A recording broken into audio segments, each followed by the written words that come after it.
A MAGA supporter at the Capitol on January 6th is really tired of the conspiracy theories about him. Oh, it's interesting. So now this is a man who, you know, didn't think that the leopards would eat his face. And that man, of course, is Arizona's Ray Epps. So Ray Epps, of course, is the target of massive right-wing conspiracy theories.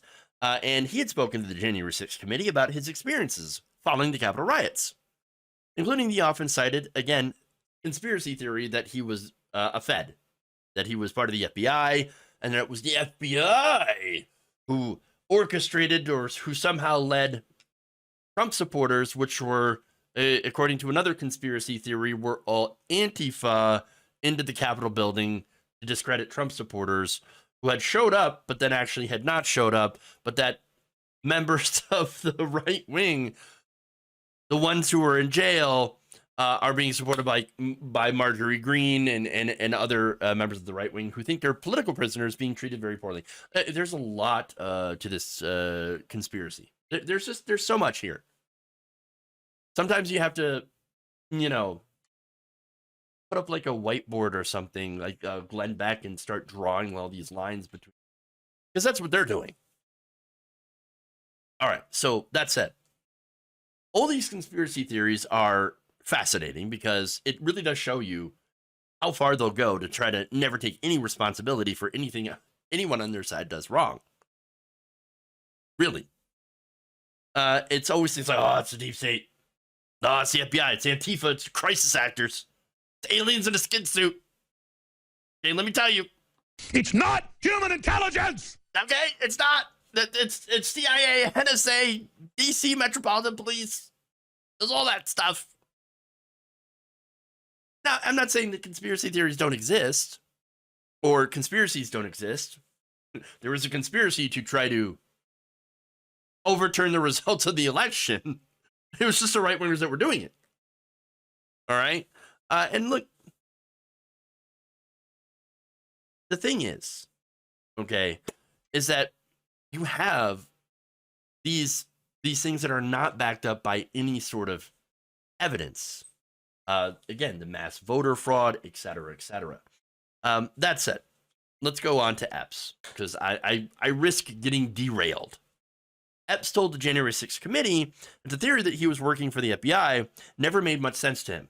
Now, before I go further, has the FBI infiltrated groups before? Yes. Yeah, of course. In fact, that's how the Michigan governor kidnapping plot was broken up. The FBI had infiltrated these right-wingers that were planning to basically kidnap and do a mock trial on Gretchen Whitmer. So the FBI, of course, got wind of the plot, embedded themselves into these groups, 3%ers specifically, and were able. That's how they were caught. And so, yes, you do get the FBI and other law enforcement groups that do this undercover work, that embed themselves. But in this case, is there any evidence that Ray Epps is a FBI agent? No, not at all. But again, that's never really stopped the right wing from coming up with a conspiracy theory.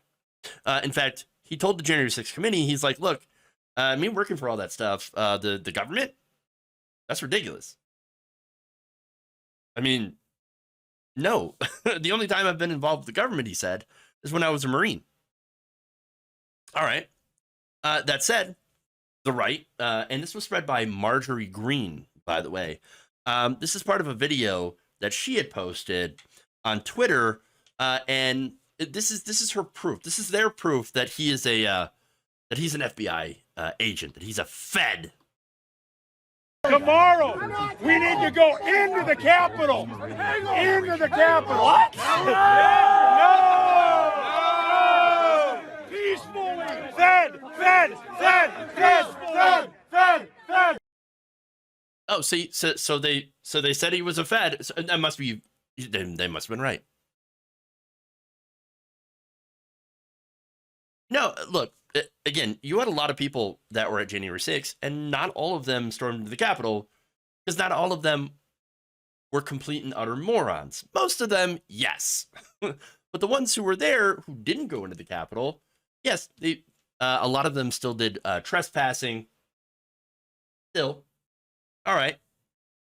You did trespassing, but you weren't actually in the building smashing up windows or beating up police officers or trying to search for Nancy Pelosi or Mike Pence. Okay. So that's it. That's their evidence. Some people called him a Fed because he wanted to go into the Capitol building. All right. Now, Epps told the committee that he was under the impression that the building, which is closed to the general public because of COVID restrictions, would be open, saying the Capitol is the people's house in the rotunda. People could go into the rotunda and see what's happening there. My vision was get as many people in there as we can and surround it, be there, let them know that we're not happy with what has happened, and that was it. No violence. I never intended to break the law. It's not in my DNA. I'm sure you've looked up my record.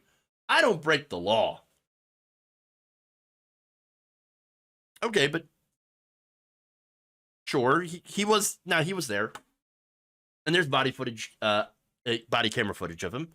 And this body camera footage of him showed him asking law enforcement how he could assist them in attempting to calm the crowd. Now, if you're a Fed, wouldn't you be trying to incite the crowd? Wouldn't you be there saying, no, let's keep going, let's go, push through. No. And then, by the way, if you're a Fed, you would say push through and then slide back and let everyone else do it. He didn't do that. He was telling people, like, hey, I just want to, everybody calm down. In fact, another rioter, one of the first to breach the barricades, told authorities that Epps had told him to relax and that the police were just doing their jobs. Okay. Now, so no, I don't think it was. He said go to the Capitol. A lot of people said go to the Capitol. Trump said go to the Capitol. Well, Brooks was telling people to go to the Capitol. There you go. They all were. Now, once they were there, Epps apparently didn't go into the Capitol building. He said he was helping a man having a medical issue and decided not to come back because of what was going on. He said, I just looked around and I was sick. There was a lot of tear gas, a lot of bad stuff going on. I saw people crawling over the Capitol, climbing the walls. It made me kind of ill to my stomach. There was no point in going back. It had gone beyond to what I wanted it to be. So now, look, I think the point of people going to the Capitol, a lot of those who went to the Capitol, specifically to break into the building, I mean, look, there was the mob mentality, of course, but there were some of those people who had actually planned to do this all along in order to intimidate Mike Pence and members of Congress into not certifying the election. And this is part of that Green Bay sweep. Okay.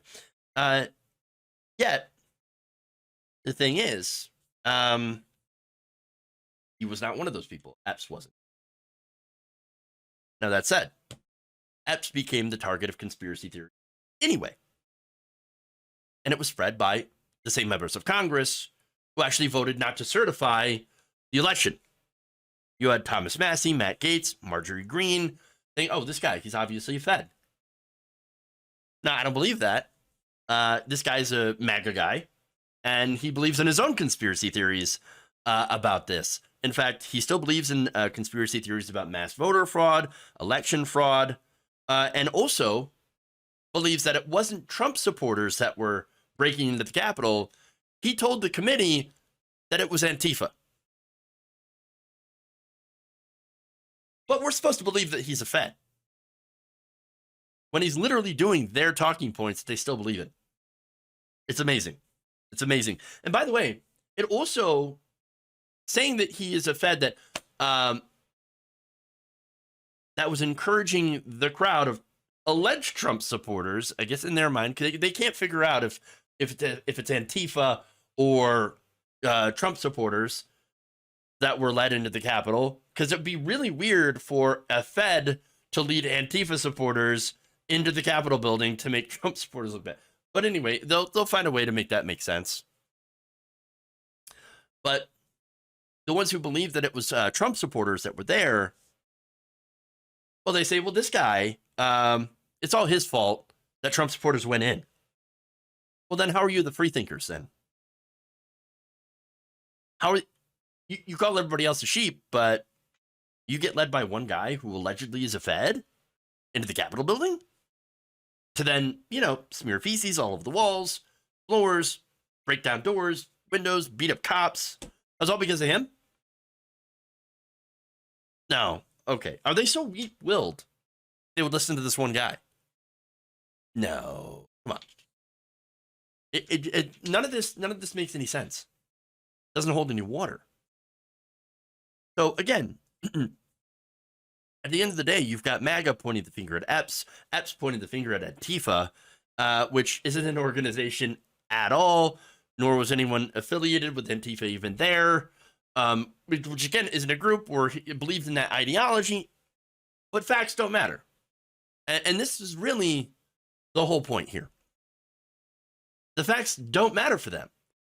They're going to blame him anyway.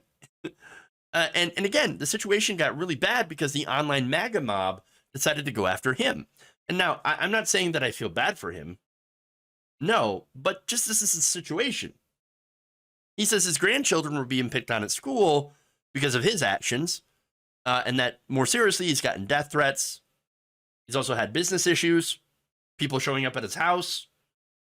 Well, we had a tour bus come by to our home and our business with all these whacked out people in it. There are good people out there that was in Washington. Those aren't the people that's coming by our house.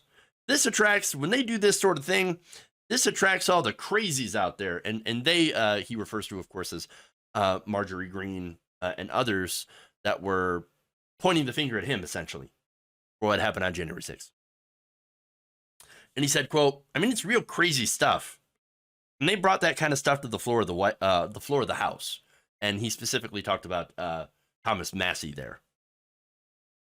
When that happened, it just blew up. It got really, really bad.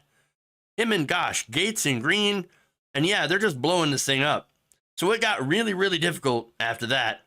The crazies started coming out of the woodwork. He's so close. He's so close. And then the one person that he declines to blame is Trump.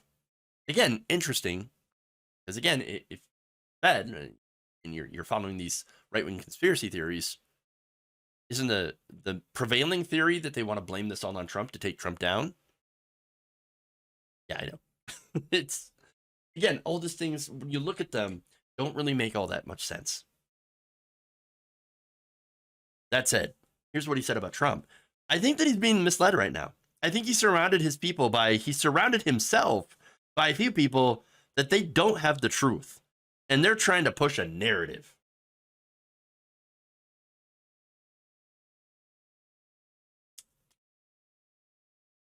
Look, at the end of the day, as I said before, I don't feel bad for Ray Epps.